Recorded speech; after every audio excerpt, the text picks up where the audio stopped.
Hechos capítulo 25. Vamos a ver hoy día que el tema general es Pablo ante las autoridades civiles. Así que estamos ya viendo que Pablo regresa de su tercer viaje misionero, el año 53 al 57, 4 años le tomó hacer este viaje y ahora está enfrentando un juicio ante las autoridades romanas impulsados por estos judíos. Recordemos que capítulos anteriores eran más o menos estos, se les llamaba los celotes, un tipo de guerrilleros que tenían odio a Pablo y que convencieron a los ancianos, a los líderes judíos, a que lo lleven otra vez a comparecer y en el camino lo iban a matar. Así que juraron no comer ni beber. Y esto es interesante porque si recordamos, ellos dijeron no vamos a comer, no vamos a beber hasta no ver a Pablo muerto. Y ahora Pablo tiene que llegar hasta Cesarea, lo llevan a Cesarea y tiene que ver ahora, primeramente estuvo con este hombre que les pedía dinero, que pedía muchas cosas para poder estar con él. Lo dejó 2 años en Cesarea y ahora se va a enfrentar a Festo. Así que vamos a ver Pablo ante las autoridades. Recordemos que el libro de Hechos, en la introducción un poquito, tiene 4 temas muy importantes, o 4 ejes, si lo podríamos llamar. Lo primero es que el Espíritu Santo otorga gran poder para testificar acerca de Jesús. Lo otro que vamos a ver es que hay una comunidad de creyentes.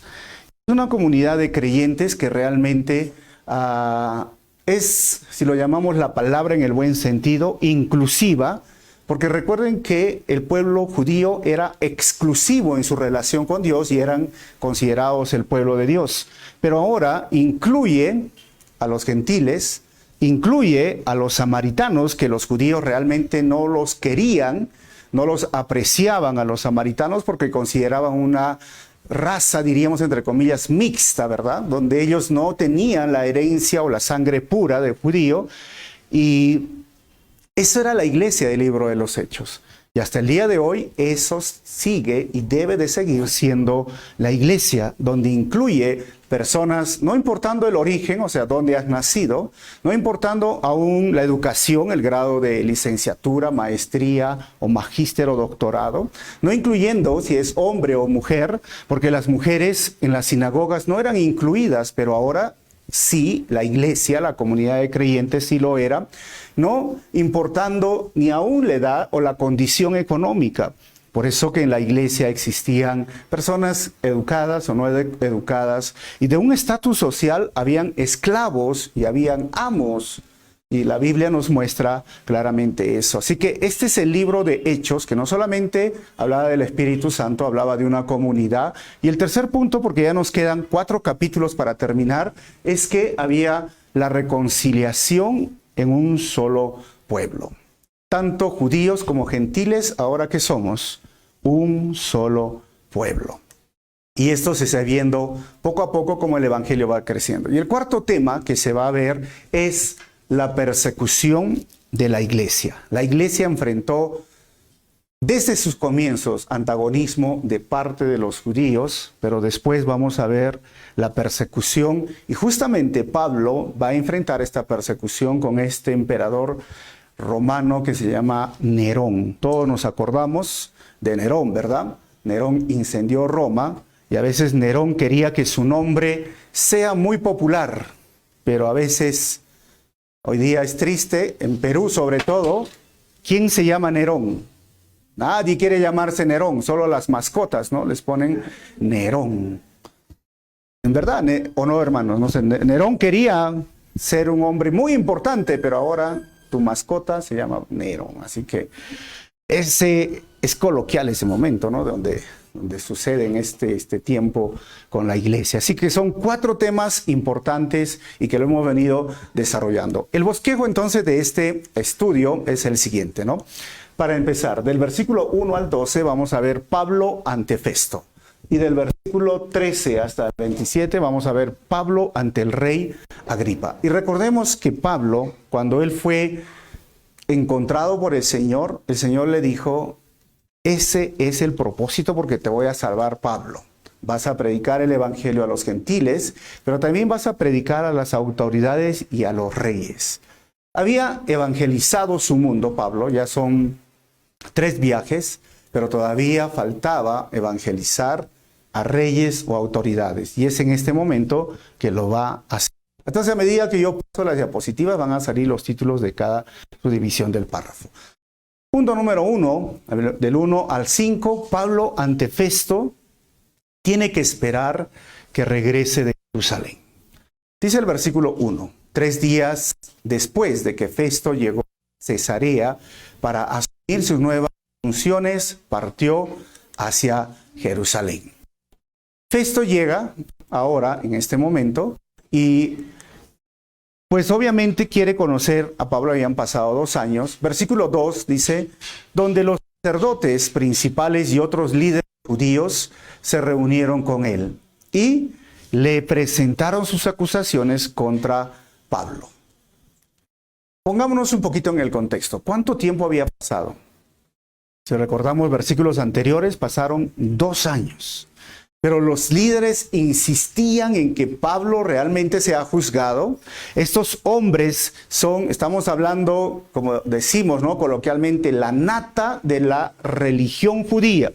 No eran cualquier judío, eran los sacerdotes, eran los escribas o los abogados, eran los maestros de la ley y el sumo sacerdote.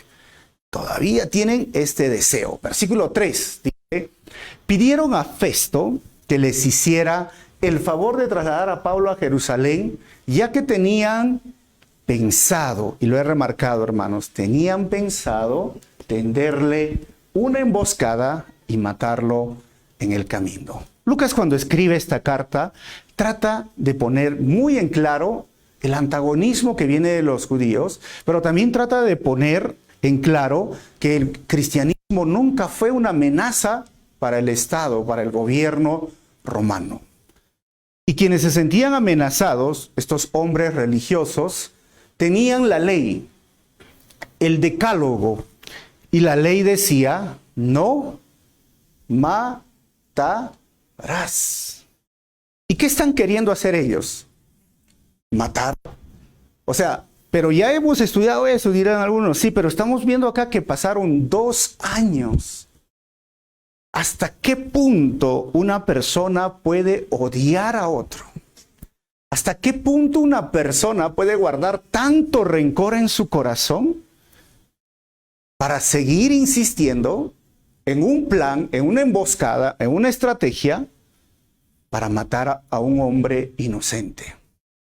Ahora, el tema es esto, que Pablo estaba protegido por el Estado, esto es lo que quiere decir Lucas, pero ellos insisten, y si nos ponemos a recordar del juramento de estos, dice que eran como más de 200 hombres, ¿se acuerdan? O 50, un número exacto. Yo estaba razonando un poco, ¿no? Cuando estudiamos la Biblia versículo por versículo, dijeron, no vamos a comer ni a beber. Yo creo que, no sé si en 2 años dejaron de comer y beber, no sé, o se sentían enojados porque de repente pasaron 1 mes, 2 meses y seguían rígidos en su opinión. Pero ¿cuántas veces nosotros también pasamos momentos difíciles? Yo no sé si en tu vida hubo alguien que te ofendió. Yo no sé si en tu vida hubo alguien que te hizo daño. Yo no sé si en tu vida hubo alguien desde tu niñez, tu adolescencia, tu juventud, que te hizo mucho daño. Cuando el cristianismo viene, el perdón es el bálsamo para seguir adelante. Porque la religión hace que uno conozca las leyes, los mandamientos, la Biblia, pero no siga, no cumpla, no respete. ¿De qué me sirve, dice Santiago, oír la palabra de Dios, pero no hacer, no practicar la palabra de Dios? Porque al religioso las personas le dirán, ¿sabes? Tu mensaje es muy bonito, pero tu vida me desanima. O tus hechos al final no me dejan escuchar lo que dicen tus palabras, porque me enseñas algo bonito, pero la forma en que actúas dice que no amas a Dios, que no conoces a Dios. Pero el religioso puede odiar. Y el religioso puede odiar hasta muerte, hasta verlo muerto. Y ahí recién se puede sentir feliz, tranquilo, porque esto se llama rencor o una raíz de amargura. Hermanos, el religioso odia hasta matar sin importar los mandamientos de Dios. El bálsamo para nosotros es el perdón. Jesús nos contó una historia de que había un hombre que tenía un amo y le debía millones de dólares. Millones y millones de dólares. Ni trabajando toda su vida, ni aún vendiendo su vida, no sé, su cuerpo, no sé, algo como lo podríamos llamar, ni vendiendo a sus hijos como esclavos, obviamente, ni su casa, podía pagar esa deuda que él tenía. Y cuando el amo le encontró y le suplicó, perdóname, el amo lo perdonó. Y este hombre que fue perdonado encontró a su amigo que le debía 50 soles, si lo ponemos. Y agarró y le dijo, págame, págame. Ahora mismo, si no, llamó a la policía, dijo, te voy a llevar a la cárcel porque no me pagas mis 50 soles. Y cuando fue a la cárcel, enteró el amo de este hombre que le había perdonado esa deuda de millones y millones y millones. Le dijo, siervo malo. Eres un hombre malo. Yo te perdoné y tú debías de perdonar. Te perdoné una deuda impagable, pero no puedes perdonar algo tan pequeño que sí se puede perdonar y pagar. Hasta llevarlo a la cárcel a tu amigo. Y saben que esta historia está contada en varios evangelios, pero en el evangelio de Marcos, si no me equivoco, dice, llévenlo a este hombre malo, a la cárcel más bien, y que lo castiguen los verdugos. ¿Y quiénes eran los verdugos? ¿Sabe quién es el verdugo? Cuando falta el perdón, es tus pensamientos, tus ideas. El perdonar te libera de tus verdugos. Y cuando descubres quiénes son esos verdugos, son tus pensamientos, son tus ideas que no te dejan dormir, que no te dejan descansar. Mejor dicho, el perdonar es liberarme. Yo me voy a liberar. No es que voy a liberar a la otra persona, yo me voy a liberar. Pero el religioso no hace esto, hermanos. A mí me hizo recordar una historia de dos amigos, para hacerlo rápido nomás, dos amigos que estaban discutiendo en una tribu nómada en el desierto y empezaron a discutir de un problema y el ofendido estaba así terrible, ¿no? Totalmente una discusión entre dos amigos, no sé si tú tienes esos problemas, esas discusiones, hasta el punto de enojarse, le dijo, ya no eres mi amigo. Y agarró, escribió en la arena, dijo, a partir de hoy, tal persona no es mi amigo. Y se enojaron, dijeron, ya no. Y pues estaban pasando justo un oasis y la historia cuenta que se cayó el hombre ofendido al agua, al oasis, no sabía nadar y estaba que se moría. Y el hombre, el que había ofendido se lanzó, lo sacó y le salvó la vida. Y este hombre que había sido salvado del agua, agarró y buscó una piedrita por ahí o un palo y empezó a escribir ahí, mi amigo tal me salvó la vida. Entonces eso despertó curiosidad, dijo, oye, ¿por qué tú en la arena escribes o dices ya no es mi amigo y ahora escribes algo como una piedra o una madera que me salvó mi amigo?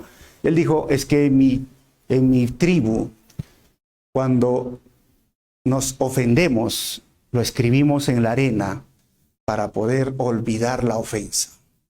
Pero cuando hace algo bueno una persona, lo escribimos o en piedra o en madera para recordar siempre lo que hizo esa persona. Así que no vale la pena vivir con el corazón sin perdón. No vale la pena en la vida, especialmente como hijos de Dios, que hemos sido perdonados de una deuda tan grande que es nuestro pecado, que es nuestras ofensas a Dios, y no perdonar las ofensas de un hermano, una hermana, un tío, una tía, papá, mamá. Yo no sé cómo es la relación con tu papá, tu mamá, tus tíos, tus hermanos. Pero si en esta mañana tú estás aquí y sientes en tu corazón que todavía hay algo guardado, yo te animo a que perdones. Y no vivas como un religioso, porque esto es lo que hacían estos hombres. Conocían la ley y aún la ley hablaba del perdón, pero ellos no perdonaban a Pablo. Aún la ley decía no matarás, pero ellos seguían buscando cómo matar. Habían pasado 2 años. Yo no sé, hermano, si tú guardas tanto rencor u odio en tu corazón.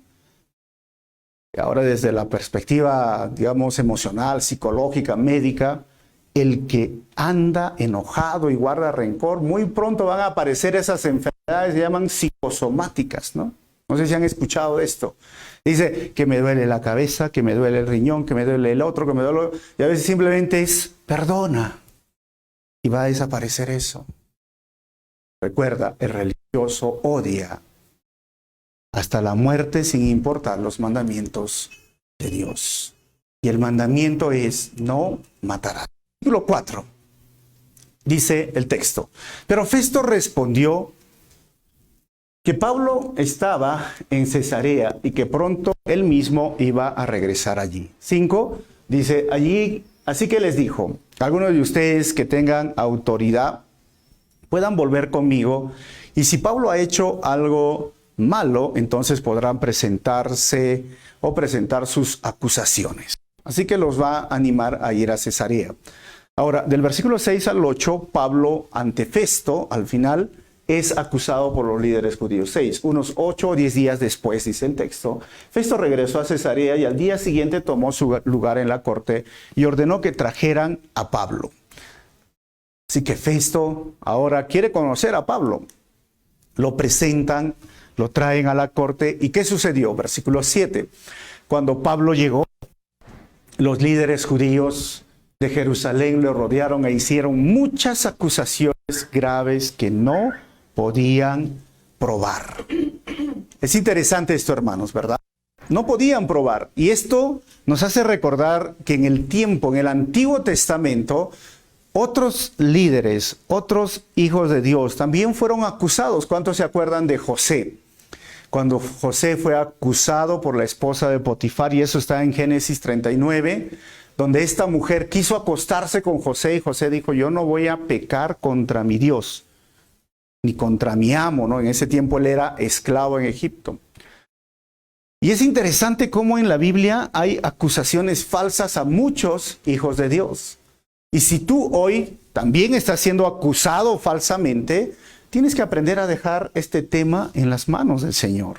Obviamente nos vamos a presentar defensa como Pablo lo va a hacer, pero al final deja en las manos de Dios. A veces uno se siente acusado y como estamos hablando del enojo, la ira, se enoja, se aira. Estamos hablando de hijos de Dios, ¿no? Y están tratando de demostrar algo que a veces son como, ¿qué podía hacer José? Llegó hasta la cárcel porque no podía demostrar, pero llegó el momento donde Dios lo restauró y lo levantó. Otro de los líderes acusados en ese tiempo del Antiguo Testamento es Daniel. ¿Se acuerdan? Daniel capítulo 8 fue acusado por los funcionarios del rey.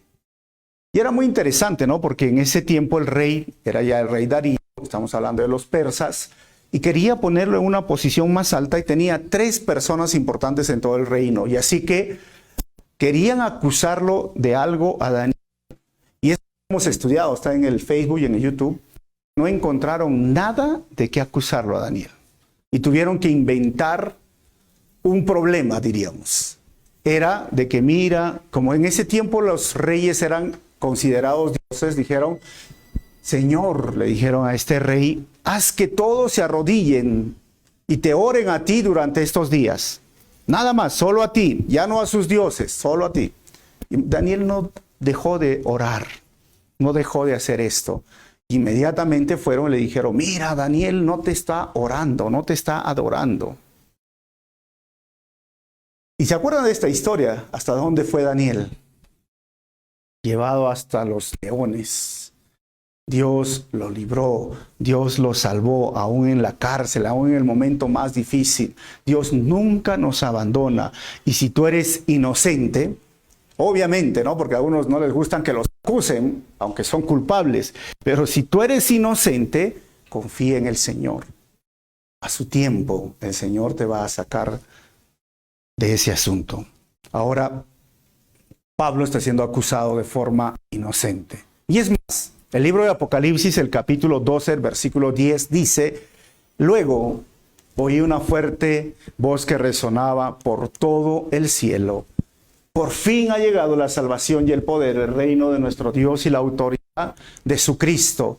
Pues el acusador de nuestros hermanos, el que los acusa delante de nuestro Dios día y noche, ha sido lanzado a la tierra. Si bien es cierto, estamos hablando de una acusación de un familiar, de un problema en tu casa, pero también tienes que recordar que hay un acusador que se llama Satanás. Y ese acusador, hasta el día de hoy, así como a Pablo se le levantaron estos hombres, se pueden levantar en tu trabajo, quizás en tu hogar.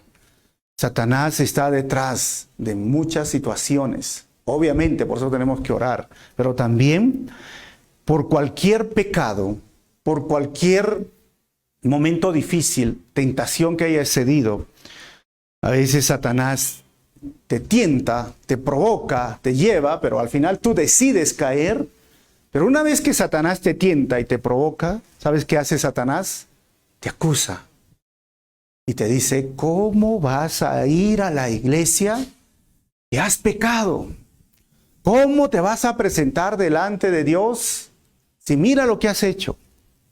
¿Cómo vas a hacer esto? ¿Cómo vas a hacer lo otro? Satanás acusa, acusa, acusa.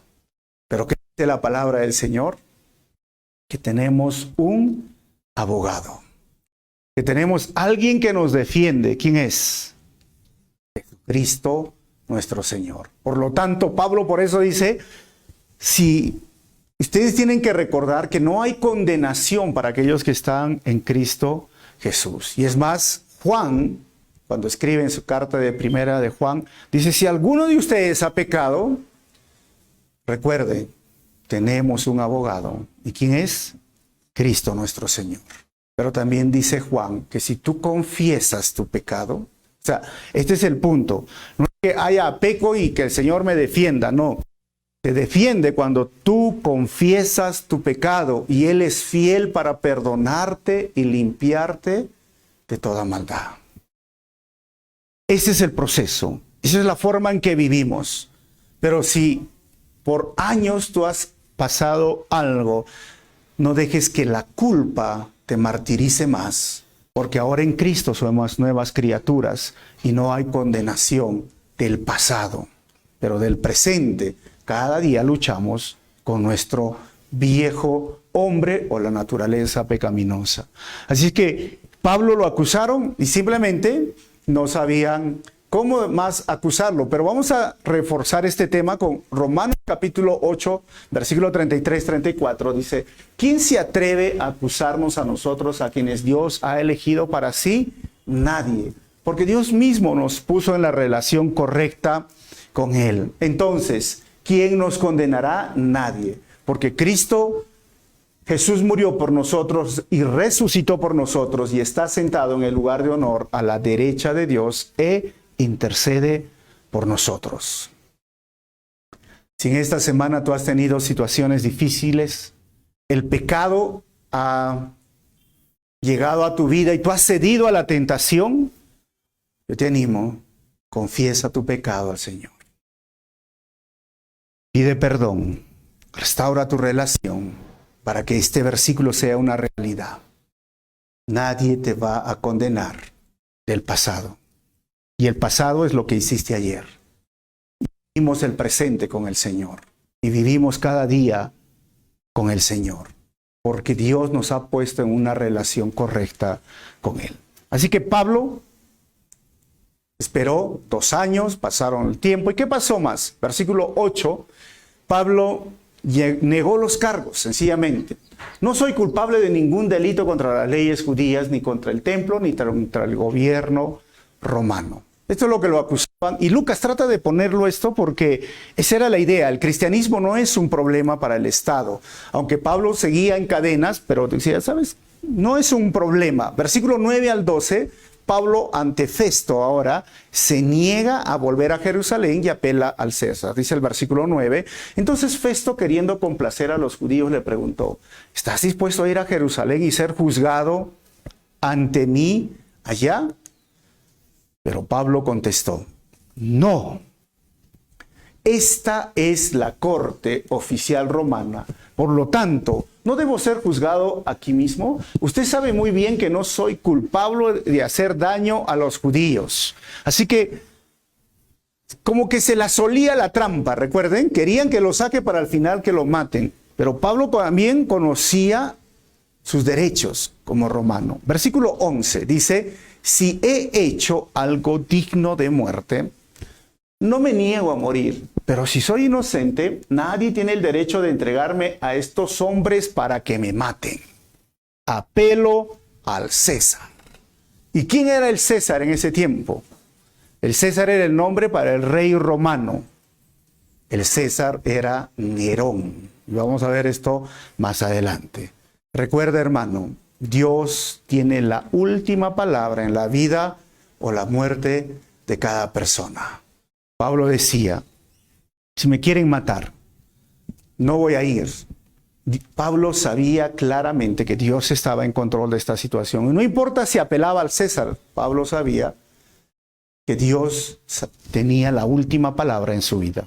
Ahora, nosotros por la historia conocemos que Pablo va a Roma y de Roma escribe 4 cartas. Se llaman las cartas de la prisión. Efesios, Colosenses, Filipenses y Filemón. Y va a estar 2 años allá en la cárcel romana, pero después él va a ser liberado. Porque su vida estaba en sus manos, pero fue hasta el año 67, después del incendio de Roma, donde ya Nerón empezó a estar mal de la cabeza. Ustedes conocen la historia de Nerón, ¿verdad? Nerón tenía se lo llamaba un psicópata.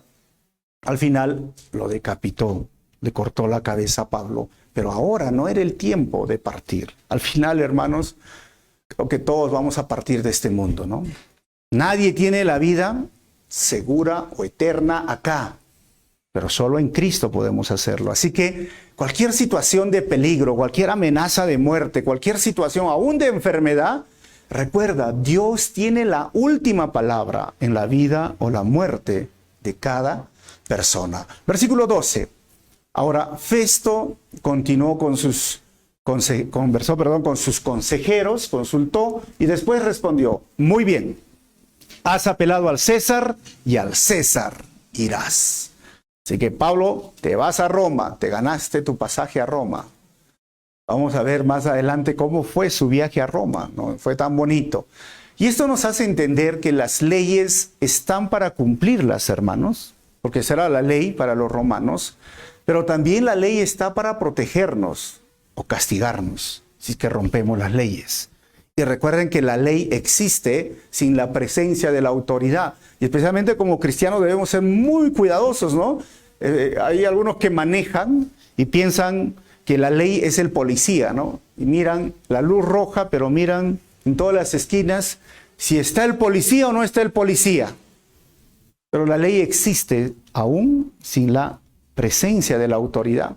Y aquí las leyes, hermanos, como estamos viendo, son para cumplir y eso en todo estado, pero también para protegernos o castigarnos.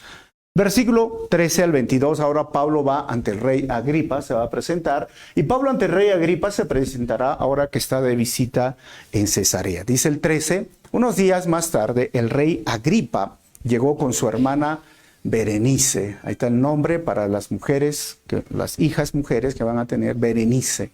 a presentar sus respetos a Festo. ¿Quién es este Agripa y quién es Berenice?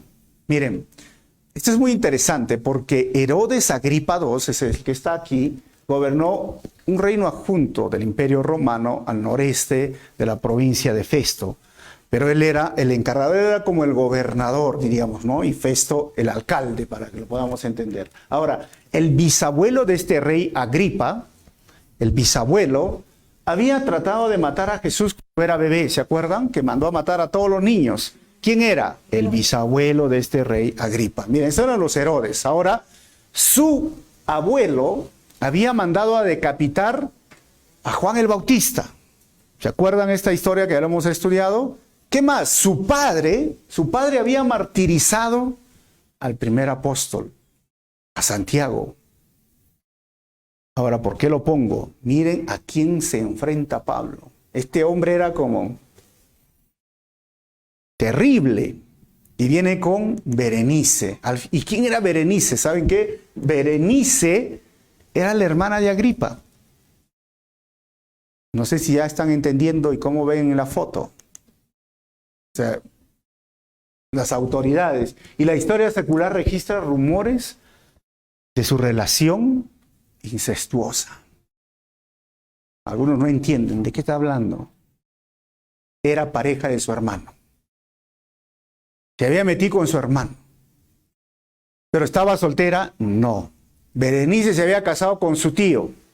Lo había dejado a su tío para estar con su hermano. O sea, ahora, esas son las autoridades, ¿no? Que enfrenta Pablo, y creo que si nuestras autoridades también, ¿cómo serían? Para que puedan entender un poquito mejor la historia de los Herodes. Acá tengo un cuadro de los Herodes, si ustedes pueden ver, aquí es Herodes el Grande, es el que trató de matar al Señor, y acá está Berenice. Herodes tenía muchas mujeres, Marían I, Marían II, Maltase y Cleopatra, y todos ellos tuvieron hijos. Ahora, acá este Herodes Agripa II, no sé si lo ven porque mi carne no es transparente, pero bueno, ahora acá vemos Herodes el Grande, vemos el papá de ellos, Herodes Agripa, que fue justamente el que mató a Santiago. Este es Herodes Antipas, el tetrarca, el que mató a Juan el Bautista y que se metió con Herodías, que se había casado con Filipo. Así fue, hermano. No sé si ustedes entienden, ¿no? Se casó con Filipo, esa es la novela, ¿no? El chisme santo. Entonces, se metió con ella, imagínense. Un tipo de situaciones tan difíciles, y acá tenemos Herodes el Grande. Y ahí está presentándose ante estos reyes. Se le llamaba rey porque era como el gobernador, un mini rey, que conocían la ley porque ellos venían de los asmorreos. O sea, cuando conquistaron los griegos Jerusalén, dejaron este grupo de personas y les dieron autoridad, pero al final era por puro dinero. Y ahí se va a presentar Pablo, ¿no? Es como diríamos popularmente, de Guatemala a Guatepeor. Festo pasaba, pero ahora el rey Agripa II con Berenice se van a presentar. Y miren qué sucedió, versículo 14. Durante su visita de varios días, Festo conversó con el rey acerca del caso de Pablo. Dice, aquí hay un prisionero, le dijo, cuyo caso me dejó Félix. Cuando yo estaba en Jerusalén, los sacerdotes principales y los ancianos judíos presentaron cargos en su contra y me pidieron que lo condenara. Les hice ver que hay leyes romanas. Les hice ver que la ley romana no declara culpable a nadie sin antes tener un juicio. El acusado debe tener una oportunidad para que confronte a sus acusadores y se defienda. Versículo 17, si están siguiendo. Cuando los acusadores de Pablo llegaron aquí para juicio, yo no me demoré. Convoqué al tribunal al día siguiente y di órdenes que trajeran a Pablo. 18, pero las acusaciones que hicieron en su contra no correspondían a ninguno de los delitos que yo esperaba. Miren que Lucas está muy preocupado. Miren, no hay delito para los romanos. O sea, para el gobierno romano, el cristianismo está bien. Obviamente que en ese tiempo, cuando recién está surgiendo, el judaísmo sí era aceptado por el gobierno romano, pero el cristianismo no. Pero Lucas trata de poner en toda su carta diciendo que el cristianismo nunca fue un problema para ellos. Así que empiezan a charlar y hablar acerca de Pablo. ¿Y qué sucedió? Versículo 19. En cambio, dice el texto, tenían algo que ver con su religión y con un hombre muerto llamado Jesús. Miren la opinión de Festo, ¿no? Quien, según Pablo, está vivo. Esto me llama mucho la atención, porque ¿cuántos hoy conocen de Jesús? O saben de Jesús, diríamos, que sería la palabra correcta en el español, pero no conocen a Jesús. O sea, han escuchado de Jesús, pero no lo conocen personalmente. Ustedes, si se ponen a preguntar a sus vecinos, ¿y qué les van a decir? ¿Tú cómo te consideras? A mí me gusta preguntar a veces a las personas que conozco recién, ¿cómo te consideras? Católico, cristiano, evangélico, no sé, ateo, ¿no? O sea, para tener una base donde empezar a predicar o evangelizar. ¿Cómo te consideras? Yo creo en Dios. La gran mayoría, no sé si ustedes, ¿no? Muy pocos son los que dicen, yo no creo en Dios. Gracias a Dios que no creo en Dios. No sé, ¿no? Porque soy ateo, ¿no? Estoy en contra de Teo, de Dios. Entonces, bueno, pero entonces son muy pocos. La gran mayoría en Perú, en toda Latinoamérica, dicen, no, yo sí soy cristiano. O yo soy católico, creo en Dios, le pido a Dios, sí, cuando estoy en problemas, en Navidad, no sé, ¿no? En Semana Santa, sí. Pero ¿realmente conoces a Dios? Bueno, tampoco leo la Biblia, por si acaso, me dicen, ¿no? Yo no voy a pensar que yo soy de esas personas que leen la Biblia, pero sí tengo mucho respeto a Dios, sí creo en Dios. Algo así es Festo. ¿Te has encontrado con personas así? Que dicen que sí, un hombre muerto llamado Jesús, muerto, pero según Pablo, o sea, yo no estoy seguro, pero está vivo. ¿Sabes qué, hermanos? Muchos saben de Jesús, pero no conocen a Jesús. Y hay una gran diferencia, porque yo te podría decir, oye, ¿conoces al presidente del Perú? Porque en ese sería en el español, ¿no? Oye, ¿conoces? ¿Quién no conoce? Bueno, yo sí conozco. Pero te volvería a preguntar, ¿pero realmente lo conoces? ¿Le has dado la mano? ¿Has almorzado con él? ¿Has tenido una conversación con él? ¿Qué te va a decir? Ah, no, ahí sí no lo conozco. Lo conozco, pero no lo conozco. O sea, esa es la idea del español, y en el griego se llamaba el ginosco y el oída. Básicamente sería, sabes del presidente, que existe, que está ahí, pero no lo conoces personalmente, no has tenido una relación personal. ¿Y sabes cuándo conoces a una persona? ¿Sabes cuándo realmente lo conoces? ¿Saben o no, hermanos? Por eso los casados ya se están riendo ahora, ¿no? Cuando convives con esa persona. No es cuando solamente tomas un cafecito. Cuando convives, cuando pasas tiempo. Y no solamente eso, es que a veces cuando los novios vienen, sí nos conocemos, pastor. ¿Y qué se conoce? El mejor lado, ¿no? Cuando están afeitados, cuando están bañados, cuando están cepillados sus dientes, o peinaditos bien bonitos, tratan bien, jalan la sillita, ¿no? Ah, se conocen. Yo siempre les digo, muy bien, se conocen, está bien. Sí se conocen. Pero pasan los años o los meses, digo, ¿se conocían? Ah, no, yo creo que no lo conocían, pastor. Yo no sé, ahora lo desconozco. No es que no lo desconoces, sino que no lo conocías. Pensabas que lo conocías. Igual es con Jesús. ¿Sabes de la Biblia? Sí. ¿Sabes cuántos libros hay en la Biblia? Sí. ¿Sabes algún versículo en la Biblia? Sí. ¿Sabes las canciones que cantamos? Sí. Pero ¿conoces a Jesús como tu Señor y Salvador? ¿Tienes una relación personal? ¿Sabes que a Jesús le ofende tu pecado? ¿Sabes que Jesús por tu pecado fue a la cruz a morir en tu lugar? ¿Sabes que lo torturaron por ese pecado que tú cometes a escondidas? ¿Conoces este tema? Porque sí nos gusta tener a un Jesús que nos puede ayudar cuando lo necesitamos. Ese es el privilegio de la salvación. pero también debemos ser responsables con la salvación. El escritor de Hebreos es bien duro y rígido con aquellos judíos no creyentes. Y les dice, si ustedes ya escucharon el evangelio, conocían el cristianismo y aún así rechazan la verdad, ya no hay más sacrificio que hacer para ti. Solo te espera el horrendo juicio de Dios. Porque no todo el que me dice, Señor, Señor, entrará al reino de los cielos. Jesús dijo, deja que en la iglesia, si lo pongamos así, crezca el trigo y la cizaña. Puedes venir a la iglesia. ¿Y cuál es la diferencia entre el trigo y la cizaña? O la cizaña vendría a ser la mala hierba.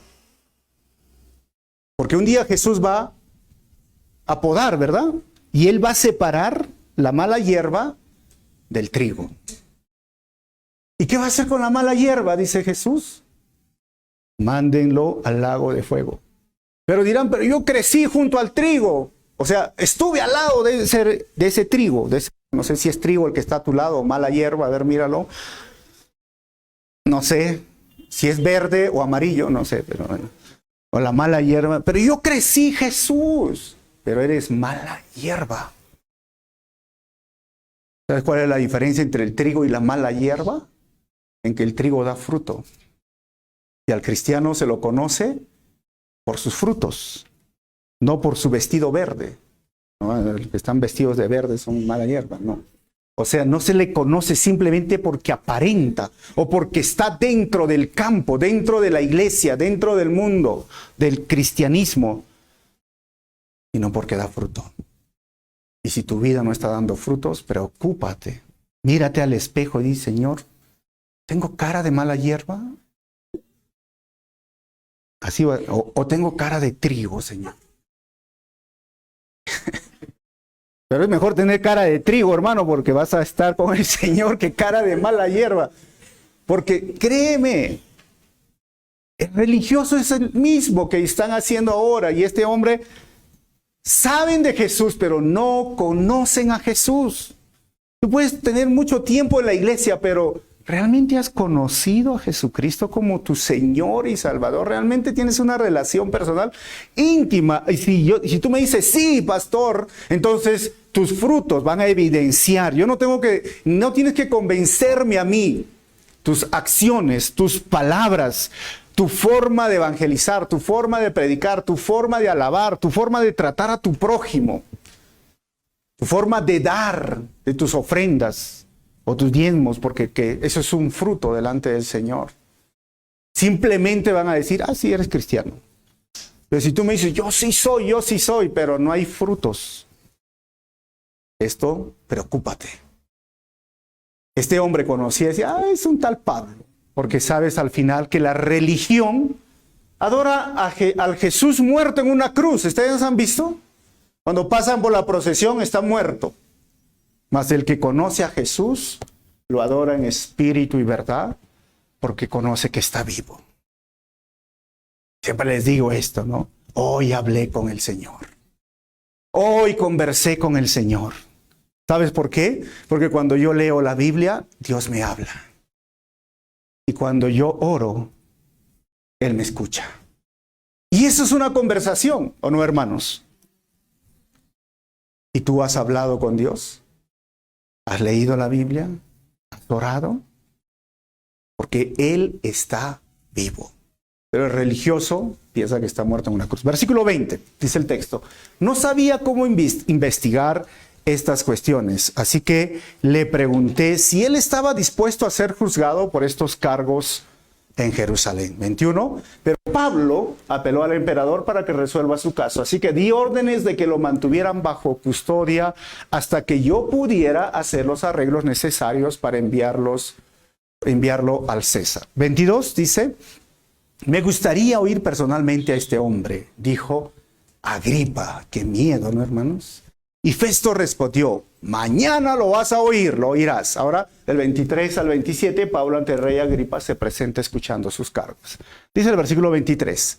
Así que al día siguiente Agripa y Berenice llegaron al auditorio con gran pompa, ¿no? Las trompetas, tambores, acompañado por oficiales militares y hombres prominentes de la ciudad, y Festo dio órdenes que trajeran a Pablo. Así que lo presentan a estos personajes, versículo 24. Y después Festo dijo: Rey Agripa y los demás presentes, este es el hombre a quien todos los judíos, tanto aquí como en Jerusalén, quieren ver muerto. Hermanos, el cristiano maduro, así como Pablo, no se queja de su situación difícil y al contrario, busca cómo dar la gloria a Dios por cada oportunidad y en cada situación. Pablo está 2 años esperando su juicio, ahora se va a presentar ante Agripa y Pablo se va a presentar y decir: Señor, no es un problema, no importa la fama de este rey, es una oportunidad para predicar el evangelio. No importa los enemigos que se te levanten en tu trabajo o en tu familia, es una oportunidad para hablar y predicar el evangelio. Esto es lo que hace un cristiano maduro. Versículo 25. Pero en mi opinión, él no ha hecho nada que merezca la muerte. Sin embargo, como apeló al emperador, decidí enviarlo a Roma. 26. ¿Pero qué debo escribirle al emperador? Pues no hay ningún cargo concreto en su contra.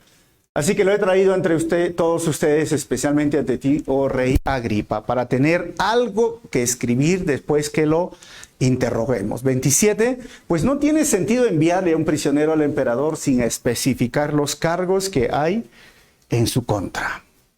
Y ahí está Pablo, se va a presentar. ¿Y qué va a suceder? Bueno, la próxima semana, a la misma hora, vamos a ver cómo Pablo presenta el evangelio a un rey Agripa que es totalmente terrible. Y es una autoridad que necesita escuchar del Señor. Así que no se pierdan a la misma hora. 4 conclusiones finales. Primero, el odio a su prójimo no es un distintivo del cristiano. Pero el religioso odia y mata sin importar los mandamientos de Dios. Sé que hay momentos difíciles para el cristiano, pero otra cosa es tener odio y mantener el odio y la falta de perdón. Debemos aprender a perdonar. Número 2, no hay quien condene o acuse al Hijo de Dios por sus pecados del pasado, porque Jesús es nuestro intercesor y abogado. Número 3, Dios puede destruir los planes del maligno contra tu vida, como en el caso de Pablo que querían matarlo, porque al final Él tiene la última palabra en la vida o la muerte de cada persona. Y número 4, hermanos, el religioso sabe de Jesús, pero no conoce a Jesús. Adora al Jesús clavado en una cruz y considera que está muerto, mas el Hijo de Dios lo adora en espíritu y verdad, porque sabe que Jesús está vivo. Así es que reflexionemos. ¿Somos trigo o mala hierba? Vamos a orar. Y si tenemos que confesar un pecado, hazlo delante de Dios en este momento. Señor, quiero darte gracias por este estudio. Quiero darte gracias por tu palabra, porque cada día que nos reunimos al estudiar capítulo por capítulo, tú traes el tema en especial y en específico. Y tú hablas a cada persona que está aquí de forma personal. Señor, ayúdanos en nuestras relaciones interpersonales. A veces consideramos que está bien odiar. A veces consideramos que está bien guardar rencor. A veces consideramos que está bien no perdonar. Pero la verdad es que no está bien. Tu palabra misma nos anima a que no seamos como esos hombres religiosos que por años tenían rencor y es más, rompían la ley. Porque hay una gran diferencia entre saber de la Biblia, saber de ti y conocerte a ti, Señor. Ayúdanos a ser esos hijos tuyos, a ser ese trigo, a dar frutos Y el fruto es natural, es una consecuencia de mi relación personal contigo, Señor. Tú estás vivo y sé que me escuchas en mi oración. Y estás vivo y sé que ves cuando te alabo y te adoro. Porque así, Señor, tenemos una relación personal contigo. Y oro para que mis hermanos que están aquí, que están escuchando esta enseñanza, puedan tener una relación personal contigo. Gracias por este tema y este tiempo tan especial de disfrutar de tu palabra. En tu nombre, Jesús, oramos así, Señor. Amén. Dios les bendiga. Bueno, se va a cortar. Saludos a la iglesia de Gualaceo. Hay una iglesia que nos está viendo allá.